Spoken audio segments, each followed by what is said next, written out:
kalpanaDubey.com। Ramcharitmanas का 7वां कांड उत्तरकांड है। इस कांड में विभिन्न प्रकार की जिज्ञासाएं डाली गई हैं। लक्ष्मण द्वारा विभिन्न प्रकार के प्रश्न श्री राम से पूछे जाते हैं और उनका समाधान किया जाता है। इस प्रकार इस रामचरितमानस में दोहा चौपाई के माध्यम से इसको पूरा किया गया है। तुलसीदास जी ने हर एक कांड के प्रारंभ में संस्कृत में श्लोकों की रचना भी की है। हम देखते हैं कि तुलसीदास जी ने अवधी भाषा को जन जन की भाषा बना दिया है। रामचरितमानस में न सिर्फ हमें भक्ति का भाव मिलता है बल्कि साहित्यिक रुचि रखने वाले लोग भी इसमें विभिन्न रसों और अलंकारों का दर्शन भी कर सकते हैं। तुलसीदास जी की मृत्यु सन 1680 में मानी जाती है। एक दोहा इस बारे में प्रचलित है। संबत 1680 गंग के तीर, श्रावण शुक्ला सप्तमी तुलसी तजो शरीर। सावन के महीने में सप्तमी के दिन 80 घाट पर तुलसीदास जी ने इस शरीर का त्याग किया। तुलसीदास जी ने रामचरितमानस के अतिरिक्त विनय पत्रिका, जानकी मंगल, पार्वती मंगल, रामलला नहचो, हनुमान बाहुक आदि की रचना की। कवितावली और दोहावली भी उनकी प्रमुख रचनाएं मानी जाती हैं। विनय पत्रिका में उन्होंने विनय के पद लिखे हैं। भक्ति में जो विनय की जाती है उसकी उन्होंने रचना की है। कवितावली में कवित्व और सवैये छंदों का प्रयोग किया गया है। दोहावली में स्फुटित दोहों का संकलन है। प्रबंध और मुक्तक छंद भी मिलते हैं। ब्रज और अवधी भाषा का इसमें प्रयोग किया गया है। अवधी भाषा के साथ साथ ब्रज भाषा पर भी उनका पूर्ण अधिकार था। संबत 1631 में रामचरितमानस प्रारंभ किया गया। 2 वर्ष 7 महीने और 26 दिन में इसे पूर्ण किया गया। रामचरितमानस में हम तुलसीदास जी के विभिन्न रूपों को देखते हैं। यहाँ पर भक्त तुलसीदास के बारे में कुछ विचार व्यक्त किए जा रहे हैं। तुलसीदास जी राम भक्त शाखा के कवि थे। वे सगुण ब्रह्म को मानने वाले थे। उनका मानना था कि सगुण और निर्गुण में कोई भेद नहीं है, लेकिन सगुण रूप उन्हें ज़्यादा भाता है, ज़्यादा मन के नज़दीक होता है। इसलिए वो भगवान राम के सगुण ब्रह्म को मानते हैं। कहा जाता है एक बार तुलसीदास जी और सूरदास जी वृंदावन में थे। वृंदावन में भगवान कृष्ण के बहुत से सुंदर सुंदर मंदिर हैं। सूरदास जी ने कहा कि देखो मेरे कान्हा कितने सुंदर लग रहे हैं। तुलसीदास जी ने कहा निश्चय ही कान्हा का रूप बहुत सुंदर है, मनमोहक है, मन भावन है, पूजनीय है, लेकिन तुलसी का मस्तक तो अपने प्रभु के सामने ही झुकता है। उन्होंने कहा का छवि वर्णो आपकी, भले बने हो नाथ, तुलसी मस्तक तब झुके, धनुष बाण लो हाथ। उन्होंने अपना मस्तक झुकाने से पूर्व आंखें बंद की और ये प्रार्थना की। जब आंखें खोली तो मुरली की जगह उस हाथ में धनुष बाण था। कहा जाता है कि वो एकमात्र मंदिर वहाँ पर भगवान राम का है, अन्यथा वृंदावन में तो कृष्ण का ही बाहुल्य है। तुलसीदास जी भगवान राम पर अटूट श्रद्धा रखते थे, बहुत ही भरोसा रखते थे।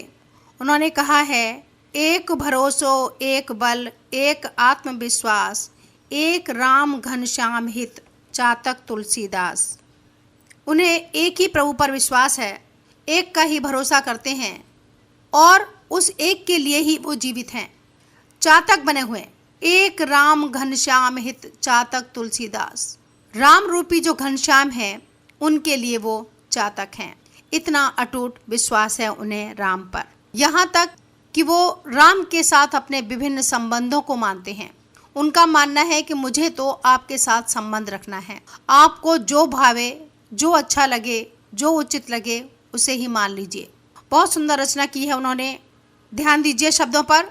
तू दयालु दीन हो, तू दान हो भिकारी, हो प्रसिद्ध पात की, तू पाप पुंजहारी।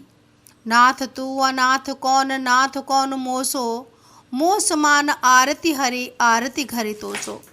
ब्रह्म तू है, जीव तू है, ठाकुर हो चेरो, तात मात गुरु सखा, तू सब विद ही तुमोरो।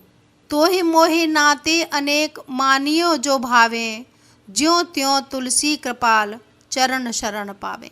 यानी तुलसीदास जी हर हाल में सिर्फ भगवान राम के चरणों में ही रहना चाहते हैं। चाहे माता पिता का रिश्ता मान लीजिए, चाहे गुरु का रिश्ता मान लीजिए, चाहे स्वामी और दास का रिश्ता मान लीजिए, चाहे सखा का मान लीजिए। तो ही मोहि नाते अनेक, बहुत सारे नाते हैं। मानियो जो भावे, आपको जो अच्छा लगे वो आप मान लीजिए। वो हर हाल में प्रभु की शरण में ही रहने चाहते हैं। संपूर्ण संसार में वो राम सीता का रूप ही देखते हैं। उन्होंने कहा है, सिया राम मैं सब जग जानी, करहु प्रणाम जोर जुग पानी। संपूर्ण संसार के चर अचर को वो राम सिया का रूप ही मानते हैं और सभी को प्रणाम करते हैं। राम की कथा कैसी है? संशयों को दूर करने वाली है। जो मन में शंकाएं उठती हैं उनका वो निवारण करने वाली है। कहा है उन्होंने, राम कथा सुंदर करतारी, संशय सुभग उड़ावनहारी। जो संशय रूपी पक्षी हैं उनको वो उड़ा देती है। यानी जब भी उस कथा पर कोई शंकाएं होती हैं, राम कथा उसका निवारण करती है और भक्त की संपूर्ण श्रद्धा उनके प्रति हो जाती है। यहाँ तक वो कहते हैं कि राम का नाम तो ऐसा है जो उल्टा भी लिया जाए तो भी उसका उद्धार हो जाता है। उन्होंने कहा है, उल्टा नाम जपा जग जाना, वाल्मीकि भय ब्रह्म समाना। वाल्मीकि भी भगवान राम का उल्टा नाम लेते लेते ही ब्रह्म को प्राप्त हो गए, यानी कि महाज्ञान प्राप्त हो गया उन्हें। और सिर्फ ज्ञान ही नहीं हुआ, वो महान भक्ति भी उनको प्राप्त हुई। यहाँ तक कहते हैं वो, तुम तज और कौन पे जाऊं, कहाँ जाए आपन सिरनाऊं, काके दिए अघाऊं। यानी उनके अनुसार कोई भी संसार में ऐसा नहीं है जो उन्हें इतना दे सके जिससे वो अपने आप को पूर्ण, संपूर्ण और अघा हुआ, यानी कि पूरी तरह से तृप्त मान सकें। जाके दिए अघाऊं, कोई ऐसा नहीं है जिसके देने पर मैं पूर्णता को, तृप्ति को अनुभव कर सकूं। क्योंकि तुम कैसे हो कि बिना मूल की बेल को प्रतिपालित हैं जोय, तुलसी ऐसे राम को छोड़ कौन पे जाए। कि जो बिना बेल की, अमर बेल आप लोगों ने देखी होगी, पीले रंग की, सिर्फ धागे धागे जैसी होती है। जिस वृक्ष पर भी उसका एक भी टुकड़ा पड़ जाता है वह संपूर्ण वृक्ष पर छा जाती है। उसकी कोई पत्तियां नहीं होती, उसकी कोई जड़ नहीं होती। तो बहुत सुंदर कहा है कि बिना मूल की बेल को, इस जिसकी कोई मूल नहीं है, जड़ नहीं है, ऐसी बेल भी छा जाती है।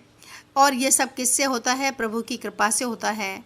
ऐसे भगवान राम को छोड़कर मैं किसके पास जाऊं? यानी अनन्य भक्ति, अपार विश्वास, ऐसा विश्वास जो अटूट है।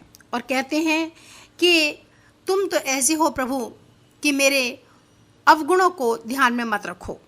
कहते हैं, प्रभु मेरे अवगुण चित न धरो, एक लोहा पूजा में राखत, एक बर बधिक परो, पारस गुण अवगुण नहीं देखे, कंचन करत खरो। पारस पत्थर जो है वो सिर्फ ये देखता है कि वो लोहा है कि नहीं। वो ये नहीं देखता कि वो लोहा पूजा में रखने वाला है या वो कसाई के घर में रखा हुआ लोहा है। वो तो अपने स्पर्श मात्र से ही उसे सोना बना देता है। इसी तरह हे प्रभु, आप मेरे अवगुणों को ध्यान में मत रखिए। और आगे कह रहे हैं, बहुत सुंदर सी लाइनें हैं, एक नदिया एक नार कहावत, मैलोई नीर भरो, जब दोऊ मिल एक वरण भय, सुरसर नाम परो। गंदा नाला भी जब गंगा जी में मिल जाता है तो वो भी पवित्र हो जाता है। मैं अवगुणों की खान हूँ, मैं पतित हूँ और आप पतित पावन हैं। तो जब आप मुझ पर कृपा करेंगे तो मेरे जैसा पतित भी पावन बन जाएगा। तो हे प्रभु, मेरे अवगुण चित्त न धरो, मेरे अवगुणों को आप ध्यान में मत रखिए। kalpanadube.com इंटरनेट पे हिंदी साहित्य और व्याकरण सीखने का आसान उपाय।